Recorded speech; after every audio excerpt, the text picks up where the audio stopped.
Hello बच्चों, कैसे हैं आप लोग। लास्ट लेक्चर में जैसा कि हम लोगों ने बात करा था एलिमेंट्री ट्रांसफॉर्मेशंस के बारे में, वहां पे मैंने आप लोगों को बताया था कि एलिमेंट्री ट्रांसफॉर्मेशंस जो हैं वो दो तरीके के होते हैं।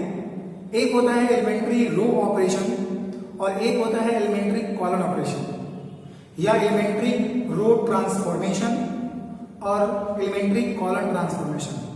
तो लास्ट लेक्चर में बच्चों हम लोगों ने एलिमेंट्री रो ट्रांसफॉर्मेशंस के बारे में पढ़ा था। उस पे बेस्ड कुछ क्वेश्चंस भी हम लोगों ने किया था। एक्चुअली जो एलिमेंट्री ट्रांसफॉर्मेशंस है वो एक मेथड है इनवर्स फाइंड करने का, लेकिन जब आप हायर क्लासेस में जाओगे तो आपको पता चलेगा कि एलिमेंट्री ट्रांसफॉर्मेशन मेथड से सिर्फ इनवर्स ही नहीं फाइंड किया जाता है बल्कि मैट्रिक्स के रैंक वगैरह भी निकाले जाते हैं। अरे बात समझ में? तो आज हम लोग पढ़ने वाले हैं एलिमेंट्री कॉलन ट्रांसफॉर्मेशन। अगर आपने एलिमेंट्री रो ट्रांसफॉर्मेशन नहीं पढ़ा है तो डिस्क्रिप्शन में उसका लिंक दिया हुआ है। वो लेक्चर नंबर 10 था, ये है लेक्चर नंबर 11। ठीक है, तो आप डिस्क्रिप्शन में जाइए, लिंक पे क्लिक कीजिए। प्ले लिस्ट का भी वहां पे लिंक है बच्चों, आप प्ले लिस्ट पे क्लिक करके और सारे वीडियोस को आप देख सकते हो। ठीक है, ऑलराइट। तो आइए हम लोग शुरू करते हैं एलिमेंट्री कॉलन ऑपरेशन। जैसा कि रो ऑपरेशन में हम लोगों ने देखा था कि मुझे क्या क्या ऑपरेशन करना है, यानी क्या क्या ट्रांसफॉर्मेशन हम कर सकते हैं और क्या क्या ट्रांसफॉर्मेशन हम नहीं कर सकते हैं किसी भी मैट्रिक्स के अंदर। तो हम लोग यहाँ भी देखेंगे कि किसी मैट्रिक्स में कॉलन ट्रांसफॉर्मेशन हम लोग कैसे करते हैं, कौन कौन सा ट्रांसफॉर्मेशन हम लोग कर सकते हैं और कौन कौन सा ट्रांसफॉर्मेशन हम लोग नहीं कर सकते हैं। ऑलराइट, तो आइए शुरू करते हैं। तो पहला जो है एलिमेंट्री कॉलन ट्रांसफॉर्मेशन में जो पहला ट्रांसफॉर्मेशन है बच्चों को ये है interchange two column C I and C J. इसका मतलब कि जैसे आप इसको थोड़ा सा मतलब रियलाइज करके पढ़ो, थोड़ा सा उसको रिलेट करके पढ़ो एलिमेंट्री रो ऑपरेशन से, तो आपको ज्यादा बेहतर तरीके से समझ में आएगा।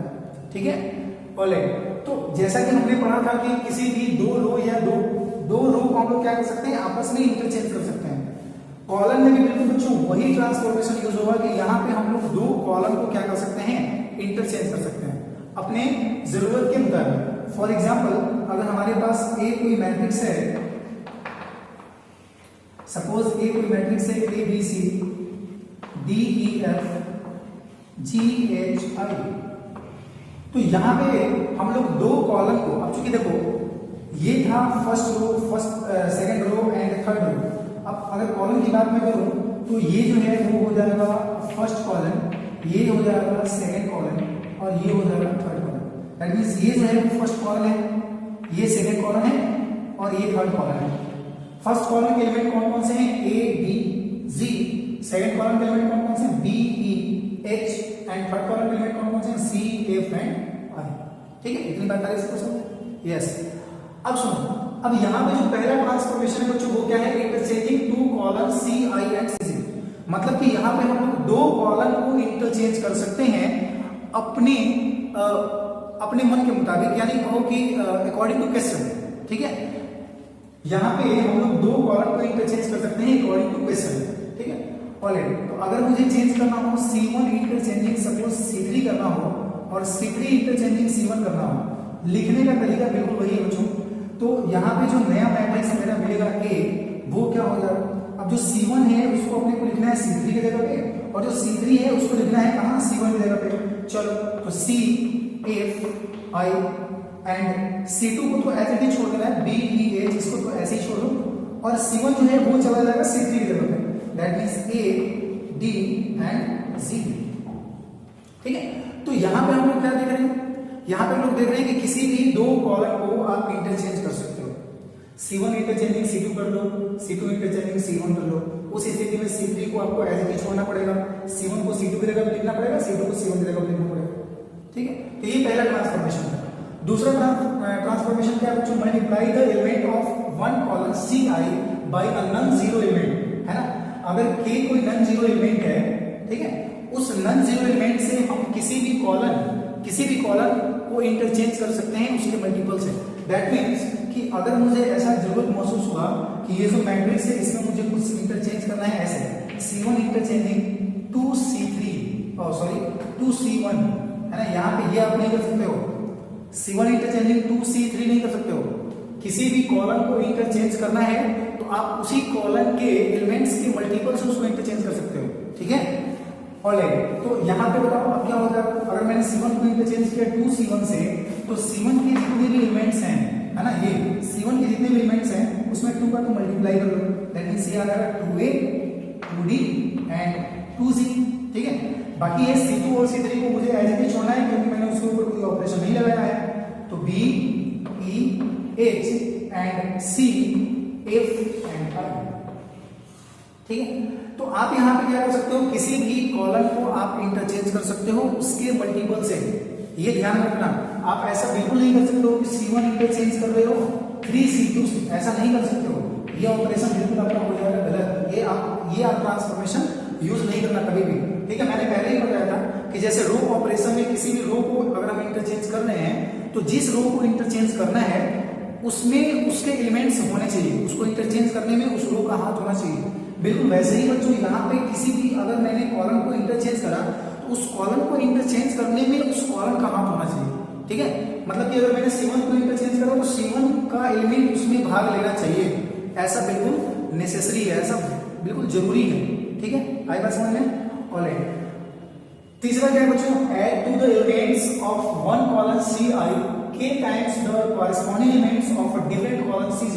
इसका मतलब ये होगा कि अगर मुझे किसी कॉलम के एलिमेंट को चेंज करना है तो हम लोग उसमें एक और ट्रांसफॉर्मेशन लगा सकते हैं, और वो ट्रांसफॉर्मेशन क्या है कि हम किसी दूसरे कॉलम के मल्टीपल को उस कॉलम के एलिमेंट के साथ ऐड कर सकते हैं या सब्ट्रैक्ट कर सकते हैं। फॉर एग्जाम्पल, अगर मुझे किसी दिन जरूरत पड़ गया C1 इंटरचेंजिंग करने का, मैं यहाँ पे इसको क्या देता हूँ, ऑलराइट, तो अगर मुझे जरूरत पड़ा C1 इंटरचेंजिंग करने का C1 प्लस 2C2 ऐसा, तो कैसे इंटरचेंज करोगे बच्चों, C1 को मुझे इंटरचेंज करना है, इसको देखो ध्यान से, C1 को मुझे इंटरचेंज करना है C1 प्लस 2C2 से। इसका मतलब कि C2 में 2 का मल्टीप्लाई करो और C1 के साथ ऐड करो। ऐड करते समय ध्यान रखोगे कि कॉरेस्पॉन्डिंग एलिमेंट्स को ऐड करना है, ठीक है। ऑलराइट, तो B में मैंने 2 का मल्टीप्लाई किया 2B, एंड A को अगर मैंने उसको ऐड किया तो A प्लस 2B यहाँ पे होगा, एंड बिल्कुल उसी तरह से E में मैंने मल्टीप्लाई किया 2 का 2E हो जाएगा, एंड ये D प्लस 2E हो जाएगा, ठीक है। मैं क्या कर रहा हूँ, C1 को इंटरचेंज कर रहा हूँ इस ऑपरेशन के थ्रू, है ना, इस ऑपरेशन के हेल्प से मैंने C1 को इंटरचेंज करना है। तो अच्छा, H में मैंने 2 का मल्टीप्लाई करा, G में ऐड कर दिया G प्लस 2H, ऐसा हो जाएगा, ठीक है जी। बाकी का जो C2 C3 है उसको तो ऐसे ही छोड़ना पड़ेगा, तो C2 क्या है, B E H और C3 क्या C F I। तो यहाँ पे कुछ इस तरह से बच्चों को क्या कर सकते हैं, कॉलम में ट्रांसफॉर्मेशन जो है वो अप्लाई कर सकते हैं। बात आ रही समझ में। अब बात है कि जैसे हम लोग रो ऑपरेशन में क्या क्या नहीं कर सकते थे, वैसे ही कॉलम ऑपरेशन में हम लोग क्या क्या नहीं कर सकते हैं। तो पहली चीज तो यही है कि आपने C1 इंटरचेंजिंग 2 C1 कर सकते हैं, आप C1 इंटरचेंजिंग 3 C2 नहीं कर सकते हैं। ऐसा क्यों? क्योंकि जिस कॉलम को इंटरचेंज करना है उसी के मल्टीपल के साथ उसको आप इंटरचेंज करोगे, किसी दूसरे कॉलम के मल्टीपल के साथ आप उसको इंटरचेंज नहीं कर सकते हो, वो ऑपरेशन गलत हो जाएगा, ठीक है। यस, या फिर आप ऐसा नहीं कर सकते हो C1 इंटरचेंजिंग C1 स्क्वायर, ऐसा नहीं कर सकते। C1 interchanging square plus C1, ऐसा नहीं कर सकते हो। मतलब कि आप फ्री हो इंटरचेंज करने के लिए, लेकिन कैसे, सिर्फ मल्टीपल का यूज करके, ठीक है। आप स्क्वायर नहीं कर सकते हो, क्यूब नहीं कर सकते हो, स्क्वायर रूट नहीं ले सकते हो, क्यूब रूट नहीं ले सकते हो, ये सब ट्रांसफॉर्मेशंस आप अप्लाई नहीं कर सकते, ठीक है। आ रही बात समझ में। ऑलराइट, या फिर अगर मैं कहूं कि आपने C2 को इंटरचेंज करना है, तो आप C2 को इंटरचेंज कर रहे हो तो C1 प्लस C3, या फिर C1 माइनस C3, या फिर C2 को आप इंटरचेंज कर रहे हो तो C1 माइनस 2C3, ऐसा आप नहीं कर सकते हो। क्यों नहीं कर सकते हो बच्चों? क्योंकि मैंने अभी भी आपको बताया कि जिस कॉलम को इंटरचेंज करना है, जिस कॉलम को इंटरचेंज करना है, उस कॉलम को इंटरचेंज करने के लिए उस कॉलम के एलिमेंट का होना जरूरी है। तो आप यहाँ पे सिर्फ C1 और C3 की सहायता से C2 को इंटरचेंज नहीं कर सकते। मतलब ये कि अगर आप C2 को इंटरचेंज कर रहे हो तो उसमें C2 के एलिमेंट्स का होना बहुत जरूरी है।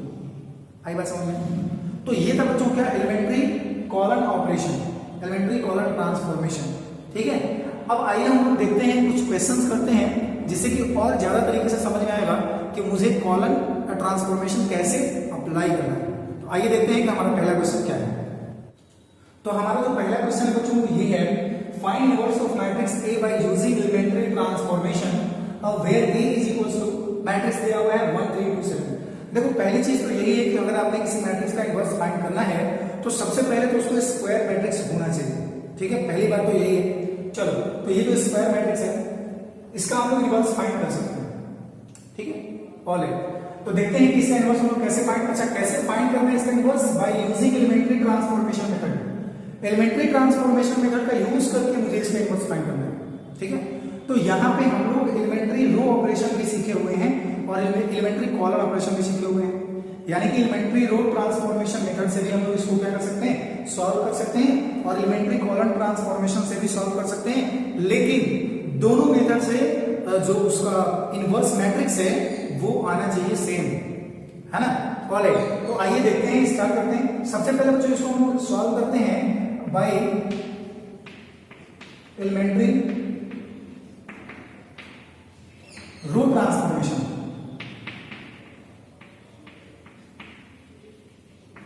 बाय एलिमेंट्री रो ट्रांसफॉर्मेशन, ठीक है। ओके, तो A इज इक्वल टू क्या है, A इज इक्वल टू क्या है 1 3 2 7, यही है, यस। तो मुझे लगाना है रो ट्रांसफॉर्मेशन। मैंने बताया था बच्चों आप लोगों को कि आप किसी भी क्वेश्चन में अगर रो ट्रांसफॉर्मेशन यूज करते हो तो पूरे स्टेप में आपको रो ट्रांसफॉर्मेशन ही यूज करना है, और अगर आप किसी क्वेश्चन में कॉलम ट्रांसफॉर्मेशन यूज करते हो तो पूरे इंटायर स्टेप में आपको कॉलम ट्रांसफॉर्मेशन ही यूज करना है जब तक कि आपको उसका इनवर्स मिल नहीं जाता है। आप ऐसा बिल्कुल भी नहीं कर सकते हो कि एक ही क्वेश्चन में रो ट्रांसफॉर्मेशन और कॉलम ट्रांसफॉर्मेशन दोनों अप्लाई कर दो, ठीक है, ऐसा आप बिल्कुल नहीं कर सकते हो। चलो, तो रो ट्रांसफॉर्मेशन से इसको सॉल्व करना है। ऑलराइट, तो रो ट्रांसफॉर्मेशन के लिए मैंने आप लोगों को एक इक्वेशन बताया था, A इज इक्वल्स टू क्या, A is equals to IA, A is equals to IA, yes. Alright, तो A का वैल्यू क्या है बताओ जल्दी से, A का वैल्यू है 1 3 2 7 और I का वैल्यू क्या है 1 0 0 1, चूंकि I तो जो है वो आइडेंटिटी मैट्रिक्स है और I उसी ऑर्डर का आइडेंटिटी मैट्रिक्स होगा जिस ऑर्डर का A स्क्वायर मैट्रिक्स होगा। ऑलराइट, तो यहाँ पे A जो है वो 2 क्रॉस 2 का स्क्वायर मैट्रिक्स है, तो I जो होगा वो 2 क्रॉस 2 का आइडेंटिटी मैट्रिक्स हो जाएगा, यस। अब यहाँ पे A को एज इट छोड़, अब मुझे करना क्या है, हमारा जो मेन मोटिव है वो ये है कि ये A जो है लेफ्ट हैंड साइड वाला जो A है इसको ट्रांसफॉर्मेशन का यूज करके I की फॉर्म में चेंज करना है, और जो ट्रांसफॉर्मेशन आपने इधर लगाना है वही ट्रांसफॉर्मेशन आपको इधर भी लगाना पड़ेगा, ठीक है। ऑलराइट, तो चलो स्टार्ट करते हैं। यहाँ पे बच्चों है 1, यहाँ पे आना चाहिए 0, है ना, 1 0 0 1 ऐसा होना चाहिए, तो यहाँ पे 1 है, यहाँ पे आना चाहिए 0। चलो, तो क्या मैं कहूं कि R2 को इंटरचेंज करना पड़ेगा, देखो ये R1 हो गया और ये R2 हो गया, है ना, तो मुझे R2 के एलिमेंट में 0 लाना है यहाँ पे, तो R2 को इंटरचेंज करना पड़ेगा। अब R2 को मैं कैसे इंटरचेंज करूं, जरा ध्यान से देखो कि क्या मैं R1 में मल्टीप्लाई कर लूं और R2 में से उसको माइनस कर दूं, यानी मैंने ये ऑपरेशन लगाना है R2 माइनस 2 R1, ठीक है, R2 interchanging R2 minus 2 R1, yes. तो देखो क्या आएगा, अच्छा R1 पे मैंने कोई ऑपरेशन अप्लाई नहीं करा है तो R1 को एज इट इज हो जाएगा 1 3, ठीक है। R2 interchanging R2 minus 2 R1, that means R1 में 2 का करना है मल्टीप्लाई, R2 में से करना है माइनस, तो 2 2 माइनस 2 दैट इज 0, है, एंड 2 3 6 7 माइनस 6 दैट इज 1। ये देखो मैं एक चेंज करने चला था, ये दोनों चेंज हो गया और दोनों सही हो गया, 1 0 0 1, है ना, एक बार में दोनों आ गए, हमारे लिए तो और अच्छी बात है, ठीक है। आप ऐसे ही ऑपरेशन ढूंढोगे जिससे कि हमारा जो है वो टाइम कम लगे और क्वेश्चन भी सॉल्व हो जाए, ठीक है, यस। अब यही ऑपरेशन मुझे राइट हैंड साइड में भी अप्लाई करना होगा बच्चों, तो जरा देखो R1 को तो एज इट इज छोड़ना है, अब R2 को कैसे इंटरचेंज करोगे, देखो इसमें R2 ये है, R2 को इंटरचेंज करो, R2 को कैसे इंटरचेंज करोगे बताओ जल्दी से, R1 में करना है 2 का मल्टीप्लाई और R2 में से 2 करना है माइनस, तो R1 में जब 2 का मल्टीप्लाई करोगे ये हो जाएगा 2 और 0 में से करो 2 माइनस, दैट मींस ये आ जाएगा -2, 0 में 2 का मल्टीप्लाई करो तो हो जाएगा 0 and 1 minus 0 that is 1 into A, बता रही समझ में? यस। अब देखो जरा सा 1 0, अब यहां पे आना चाहिए 0, यहां पे क्या आना चाहिए 0, तो मैंने एक ऑपरेशन और लगाना है और ये क्वेश्चन आपका जो है सॉल्व हो जाएगा। ऑलराइट, तो यहां पे लाना है 0 लाना है। यस, तो मुझे R1 को इंटरचेंज करना पड़ेगा। देखो ध्यान से, R1 को इंटरचेंज करना है तो R1 इंटरचेंजिंग। अब भाई R1 कैसे इंटरचेंज करोगे? तो अगर मैं कहूं कि R2 में 3 का मल्टीप्लाई करो, तो 3 का मल्टीप्लाई करोगे 0 into 3 3 हो जाएगा, सॉरी 0 हो जाएगा, एंड 1 minus 0 1 ही रह जाएगा। 3 का मल्टीप्लाई करोगे 3 1 3 एंड 3 minus 3 0 आ जाएगा। तो R1 interchanging R1 minus 3 R2 ऐसा करेंगे तो क्या होगा जल्दी से बताओ। यस, तो R1 को इंटरचेंज करना है R1 minus 3 R2, तो 3 का मैंने मल्टीप्लाई किया तो 0 हो गया, 1 minus 0 that means 1, and 3 1 3 3 minus 3 that is 0, and R2 को तो ऐसे ही छोड़ देना बच्चों, R2 को छोड़ दो एज इट इज। ऑलराइट, अब इसमें आओ, R1 को इंटरचेंज कैसे कर रहे हो? R2 में 3 का मल्टीप्लाई करो ना, तो ये तो -6 हो जाएगा, एंड R1 में 6 को माइनस कर दो, कॉरेस्पॉन्डिंग एलिमेंट्स को माइनस करना है या प्लस करना है, ठीक है? तो 1 minus -6 दैट मींस ये तो 7 आ जाएगा, और यहाँ पे 3 का मल्टीप्लाई करोगे तो ये आ जाएगा 3 and 0 minus 3, yes that is ये -3 आ जाएगा। R2 को तो ऐसे ही छोड़ दो। यस, अब देखो फाइनली हमारा भैया क्या I, और ये जो है वही देगा आपका A इनवर्स, तो A inverse is equals to I, that is A inverse is equals to 7 -3 -2 and 1, ठीक है? तो ये हम लोगों ने कॉलन ऑपरेशन ये हम लोगों ने एलिमेंट्री रो ट्रांसफॉर्मेशन करके जो मैट्रिक्स ए दिया हुआ है उसका मैंने इनवर्स फाइंड करा है। अब आइए हम लोग एलिमेंट्री कॉलन ऑपरेशन कैसे यूज करते हैं, आइए उसके बारे में हम देखते हैं। तो यहां पे हम लोग इसको सॉल्व करने वाले हैं by elementary column transformation, by elementary column transformation, ठीक है? तो बाय एलिमेंट्री कॉलन ट्रांसफॉर्मेशन हम लोग कैसे यूज करेंगे बच्चों? अब इसके लिए देखो इक्वेशन क्या होता है, जैसे अगर मुझे एलिमेंट्री रो ट्रांसफॉर्मेशन करना हो तो उसके लिए इक्वेशन होता है A is equals to I। Elementary column transformation में थोड़ा सा इक्वेशन चेंज हो जाता है और ये हो जाता है A is equals to AI। क्या हो जाता है? A is equals to AI, बस थोड़ा सा चेंज होगा, है ना? यहाँ पे I जो है वो प्री फैक्टर है और यहाँ पे जो I है वो पोस्ट फैक्टर हो जाएगा, ठीक है जी? यस, तो A का जो वैल्यू है वो क्या है जल्दी से बताओ? A का वैल्यू दे रखा है 1 3 2 7 इज इक्वल्स टू, यहाँ पे A को एज भी छोड़ दो बच्चों, और यहाँ पे I का वैल्यू 1 0 0 1 रखोगे। चलो अब मुझे करना है कॉलन ट्रांसफॉर्मेशन, ठीक है? तो मैं आप लोगों को बता दूं कि ये जो है वो कॉलम नंबर 1 है एंड ये जो है वो कॉलम नंबर 2 है। तो मुझे लाना है यहाँ पे 1, यहाँ पे 0, यहाँ पे 0, यहाँ पे 1, ठीक है जी?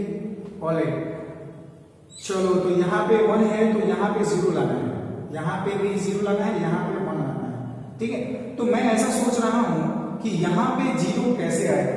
तो अगर मैं C1 में 3 का मल्टीप्लाई करूंगा और C2 में से C1 को मैं माइनस कर दूंगा तो 3 - 3 0 हो जाएगा, यानी कि अच्छा C2 के एलिमेंट को 0 ला रहे हो, इसका मतलब C2 को इंटरचेंज करना पड़ेगा। तो C2 interchanging C2 minus 3C1, ये ऑपरेशन मैंने अप्लाई किया यहाँ पे। ऑलराइट, तो ये क्या हो जाएगा? मतलब C1 को तो डायरेक्टली छोड़ दो क्योंकि C1 को तो चेंज कर लीजिएगा। चेंज किसको कर रहे हो? C2 को चेंज कर रहे हो। कैसे चेंज कर रहे हो? C1 में 3 का मल्टीप्लाई कर रहे हो और C2 में से उसको माइनस कर रहे हो। तो जब 3 का मल्टीप्लाई करोगे C1 में तो 3 and 3 minus 3 that is 0, 3 2 are 6 and 7 minus 6 that is 1 is equals to, जो ऑपरेशन बच्चों लेफ्ट साइड में लगा वही ऑपरेशन हमारा राइट साइड में भी लगेगा। तो राइट साइड में क्या हो जाएगा जल्दी से बताओ? अच्छा ये तो A है, यहाँ पे एज इट इज लिखना है, I के साथ ऑपरेशन लगाना है, इसको C1 को तो एज इट छोड़ दो, C1 में करना है 3 का मल्टीप्लाई, C2 में से माइनस करना है। तो C1 में 3 का मल्टीप्लाई करोगे तो ये आ जाएगा 3 एंड 0 में से 3 माइनस करोगे तो क्या आएगा? 0 - 3 दैट मींस -3। यस, और इसमें जब 3 का मल्टीप्लाई करोगे ये 0 एंड 1 - 0 दैट इज 1। ऑलराइट, आएगा समझ में? यस। अब यहां पे देखो 1 0 0 1, देखो C2 तो ठीक हो गया है ना, C2 जो लाना था वो आ गया। अब यहां पे लाना है मुझे 0, तो मैंने क्या करना है कि C2 में अगर 2 का मल्टीप्लाई करके और C1 में से माइनस कर दूंगा तो यहाँ पे 0 आ जाएगा। दैट मीन्स यहाँ पे मैंने एक ऑपरेशन लगाना है C1 interchanging C1 minus 2 C2, ठीक है। चलो तो क्या है बता जल्दी से, C1 को इंटरचेंज करो, C2 में 2 का मल्टीप्लाई करो तो 0 में 2 का मल्टीप्लाई 0 और 1 माइनस 0 दैट इज 1। यहाँ पे 2 का मल्टीप्लाई करो 2 and 2 minus 2 that is 0। C2 को तो एज इट इज छोड़ दो, is equals to A and यही ऑपरेशन राइट साइड में बच्चों। C2 में मैंने करना है 2 का मल्टीप्लाई तो मैं -6 हो जाएगा and 1 minus minus 6 that is 7 and ये हो जाएगा -2 2 हो जाएगा, 2 का मल्टीप्लाई करो 2 हो जाएगा एंड 0 माइनस 2 -2 और इसको तो आई में छोड़ दो। तो अब जरा सा देखो कि क्या ये चेंज हो गया क्या आई के फॉर्म में, तो ये जो है वो A इनवर्स दे देगा। दैट मींस यहां से बच्चों जो वैल्यू मिला A इनवर्स का वो क्या मिला, A inverse equals to 7 -3 -2 and 1। तो आप देखो आपने रो ट्रांसफॉर्मेशन लगाया तो भी A इनवर्स इतना ही आया और कॉलम ट्रांसफॉर्मेशन लगाया तो भी A इनवर्स इतना ही आया। आ रही बात समझ में सबको? यस, आप अपने टेक्स्ट बुक से जितने अधिक से अधिक क्वेश्चंस हो सके आप क्या करोगे, प्रैक्टिस करोगे। आप जितना क्वेश्चन प्रैक्टिस करोगे आपका थॉट डेवलप होगा कि मुझे कौन सा ऑपरेशन कौन सा ट्रांसफॉर्मेशन कहां अप्लाई करना है। आई बात समझ में? यस, आइए कुछ और क्वेश्चन देखते हैं हम लोग। तो हमारा जो सेकंड क्वेश्चन है बच्चों को ये है, find inverse of matrix A by using elementary transformation where A is equals to एक मैट्रिक्स दिया हुआ है, ठीक है, ये भी 2 क्रॉस 2 ऑर्डर का मैट्रिक्स। तो इसका भी मुझे इनवर्स फाइंड करना है एलिमेंट्री ट्रांसफॉर्मेशन मेथड का यूज करते हुए। तो इसको भी हम लोग कैसे कैसे बनाएंगे, रो ऑपरेशन से बनाएंगे या कॉलम ऑपरेशन से बनाएंगे ना, दोनों से बना लेते हैं। चलो ऑलराइट, तो बाय एलिमेंट्री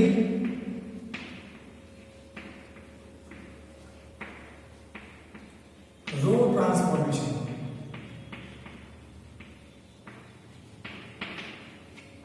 ठीक है। ऑलराइट, तो A इज इक्वल्स टू क्या, इक्वेशन क्या होता है, A is equals to IA है ना। इस इक्वेशन को आप हमेशा याद रखना, रो ट्रांसफॉर्मेशन में I जो होता है वो प्री फैक्टर होता है और कॉलम ट्रांसफॉर्मेशन में I जो होता है वो पोस्ट फैक्टर होता है। तो A का जो वैल्यू है वो मैंने इनपुट कर देना है यहाँ पे 2 1 and 4 2 is equals to I का वैल्यू, I तो आइडेंटिटी मैट्रिक्स होता है बच्चों 1 0 0 1 एंड A। ऑलराइट, अब देखो मुझे क्या करना है, यहाँ पे लाना है 0, यहाँ पे लाना है 1। चलो यहाँ पे 0 लाने के लिए मैं क्या कर रहा हूँ, R2 में मैंने 0 लाना है, ये R1 हो गया और ये R2 हो गया। तो R2 में मैंने लाना है यहाँ पे 0, तो क्या मैं इसमें 2 का मल्टीप्लाई करके और इसमें से माइनस कर दूं तो क्या यहाँ पे 0 आ जाएगा? यस, तो R2 इंटरचेंजिंग मैं यहाँ पे अप्लाई कर रहा हूँ ऑपरेशन 2R1 माइनस R2 ऐसा है ना। R1 में 2 का मल्टीप्लाई करो और R2 को माइनस करो तो R2 में 0 आएगा।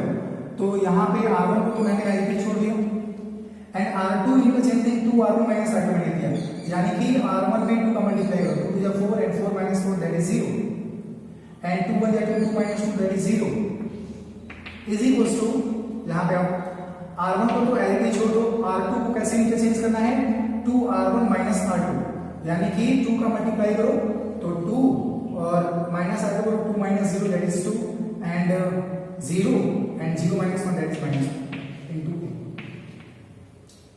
ऑलराइट, लेकिन यहां पे देखो ध्यान से, ये जो लेफ्ट हैंड साइड वाला मेरा है इसके R2 का पूरा एलिमेंट जो है वो 0 आ गया, R2 का पूरा एलिमेंट 0 आ गया, ठीक है। तो बच्चों अगर किसी मैट्रिक्स में हम एलिमेंट्री ट्रांसफॉर्मेशन यूज कर रहे हैं, चाहे वो रो ट्रांसफॉर्मेशन हो चाहे वो कॉलम ट्रांसफॉर्मेशन हो, और ऑपरेशन लगाने के बाद अगर उसका पूरा का पूरा मतलब एक रो के सारे एलिमेंट्स या एक कॉलम के सारे एलिमेंट्स अगर 0 आ जाते हैं, ध्यान से सुनो, अगर एलिमेंट्री ट्रांसफॉर्मेशन लगाने के बाद उसके किसी भी रो या किसी भी कॉलम के सभी एलिमेंट्स 0 आ जाते हैं, उस सिचुएशन में बच्चों जो उस मैट्रिक्स का इनवर्स है वो एग्जिस्ट नहीं करता, ठीक है। आपने यहां पे देखा कि मैंने यहां पे एक ऑपरेशन लगाया जिससे R2 के सारे एलिमेंट 0 हो गए। तो अब आप चाहे कितनी भी कोशिश कर लो, आप इसको आई के फॉर्म में तो चेंज नहीं कर सकते। और ये जो मैट्रिक्स हुआ बच्चों, ये जो मैट्रिक्स हुआ, यही मैट्रिक्स है सिंगुलर मैट्रिक्स। ये मैट्रिक्स कौन सा मैट्रिक्स है? Singular matrix. इसलिए याद करो, जब मैंने इनवर्टिबल मैट्रिक्स बताया था उस समय मैंने कहा होगा कि जो मैट्रिक्स ए है उसको नॉन सिंगुलर होना चाहिए, सिंगुलर नहीं होना चाहिए। क्योंकि अगर कोई मैट्रिक्स सिंगुलर होगा और उसमें यदि आप ट्रांसफॉर्मेशन यूज करोगे, चाहे वो आप रो ट्रांसफॉर्मेशन यूज कर रहे हो या फिर कॉलम ट्रांसफॉर्मेशन यूज कर रहे हो, तो सारे कंडीशंस में जो है उसकी किसी न किसी रो का या किसी न किसी कॉलम का सारा एलिमेंट्स जीरो हो जाएगा। अब यहां पे तो बहुत अच्छी बात है कि एक ऑपरेशन लगाने के बाद ही मुझे पता चल गया। हो सकता है कि आप 2 ऑपरेशन लगाओ, 3 ऑपरेशन लगाओ, तब आपको पता चले, ठीक है। लेकिन अगर किसी भी मैट्रिक्स के ट्रांसफॉर्मेशन करने के बाद किसी भी मैट्रिक्स का अगर एक रो या एक कॉलम के सारे एलिमेंट्स अगर जीरो आ जाते हैं, तो उस स्थिति में हम लोग बच्चों बोलते हैं कि उस मैट्रिक्स का इनवर्स एग्जिस्ट नहीं करता है। तो यहां पे लिखोगे clearly A inverse doesn't exist. A inverse doesn't exist. अब आप सोच रहे होंगे कि क्या इसमें कॉलन ऑपरेशन लगाने पे भी कुछ ऐसा ही आएगा क्या? बिल्कुल, आप देख सकते हो। अगर मैंने इसमें कॉलन ऑपरेशन लगाया तो हमारा जो इक्वेशन होता है वो क्या हो जाएगा? A is equals to A I होगा। यस, तो A का जो वैल्यू है बच्चों वो क्या है? 2 1 4 2 is equals to A का वैल्यू तो छोड़ दो, A को तो ऐसे छोड़ दो, I का वैल्यू लिख लो 1 0 0 1। अब ये जो है आपका C1 है और ये जो है आपका C2 है। ये हो गया C1 और ये हो गया C2। अब मुझे कॉलन ऑपरेशन लगाना है, तो बताओ कॉलन ऑपरेशन में आप क्या सोचोगे? यहाँ पे 0 लाना है, यहाँ पे 1 लाना है। तो यहाँ पे 0 लाने के लिए आपने क्या ऑपरेशन लगाया? C2 interchanging C2 minus 2C1 या 2C1 माइनस C2, ऐसा आपने ऑपरेशन अप्लाई किया यहाँ पे। तो देखो क्या आने वाला है, तो C1 को तो ऐसे छोड़ो, C2 को मैंने चेंज करना है कैसे? तो यहाँ पे कुछ मिस्टेक हो रहा है बच्चों, यहाँ पे C2 होगा और यहाँ पे C1 होगा। C1 minus 2C2, yes. तो C2 में मैंने अगर 2 का मल्टीप्लाई किया, 2 माइनस 2 करोगे 0 आ जाएगा, एंड 2 टू 4 एंड 4 माइनस 4 0 आ जाएगा। तो आप यहाँ पे देख पा रहे होंगे, है ना, यहाँ पे A और ये आप ऑपरेशन लगाओगे, जो भी मैट्रिक्स आएगा उसको कोई मैटर नहीं करता है। यहाँ पे जो है लेफ्ट हैंड साइड का जो मैट्रिक्स है उसका एक कॉलम के सभी एलिमेंट्स 0 आ रहे हो। तो इसका क्या मतलब होगा? इसका मतलब ये होगा कि इसका इनवर्स एग्जिस्ट नहीं करता है। क्या कहोगे? A inverse does not exist. A inverse does not exist. आ रही बात समझ? आई होप बच्चों आज का लेक्चर आपको समझ में आया होगा। आज के लेक्चर में बस इतना ही। हम लोगों ने मैट्रिक्स के सारे टॉपिक्स को खत्म कर लिया है। नेक्स्ट हम लोग मिलने वाले हैं बहुत जल्दी एक नए टॉपिक के साथ, और वो टॉपिक का नाम होगा डिटरमिनेंट। फिर भी अगर आपको कोई डाउट है मैट्रिक्स में, आप कमेंट करके जरूर बताएं। आप मुझे मेल कर सकते हो, है ना, या फिर आप मुझे व्हाट्सअप भी कर सकते हो। मैं कोशिश करूंगा कि जल्दी से जल्दी आपके प्रॉब्लम का सॉल्यूशन जो मैं आपको प्रोवाइड कराऊं। ठीक है, so thank you very much for watching this video.